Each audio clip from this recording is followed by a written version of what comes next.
السلام عليكم ورحمة الله وبركاته. داود الكسو دوادا برنامج قارة أنكو إيغينو بدا ميتكا haddaad ku cusub tahay janalka Warsan Media subscribe dheegan balalkana taabo si ay ku soo gaaraan muuqaalo xiiso badan mahadsanid. Badda dhimatay Dead Sea al-Bahr al-Mayt. Badda meydka dhimatay ayna nolol ka jirin waa badda ugu yabka badan badaha dhulka. Waa badda kaliya ee wax noole ku nooleen kalluun ama dhir. Waa meel ay dhimasho joogto ka jirto.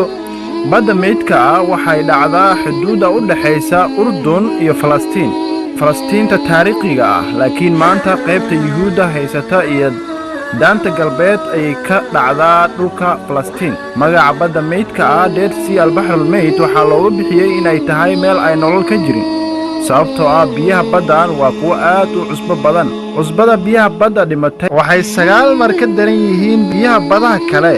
taasoo mustaahil ka dhigay in nooluhu ku noolaado ayna ka jirto baddan gudaheeda geeri sarmadi joogto haddii aadan dabaasha aqoonin waxaan kuula talin lahaa in aad aado baddan sababtoo waa badda kaliya ee aanan lagu qaraqmaynin biyaheeda laguma ilo culayska cusbada ayaa ka dhigayo kuwa culus kana culus biyaha kale. baddan ma aha mid aad u weyn, waxaa lagu tilmaami karaa haro weyn. dhirkeedu wuxuu gaaraa 70 kilomitir, ballaceeduna waa uu badnaan 17 kilomitir. baddan waa meesha dhulka ugu hooseyso 400 oo mitir ayay baddan ka hooseysaa. qisooyin cajiib ayaa ku wareegto badda dhimatay sida in ay ahayd meeshii ay ka dhacday qasfigii lagu sameeyay Qowmuluud. diimaha ibraahimiyada ee saddexda waxay si toos ama si dadban u sheegeen in magaalooyinkii Qowmuluud ee la halaagay ay ku teedsanaayeen daafaha badda meydka.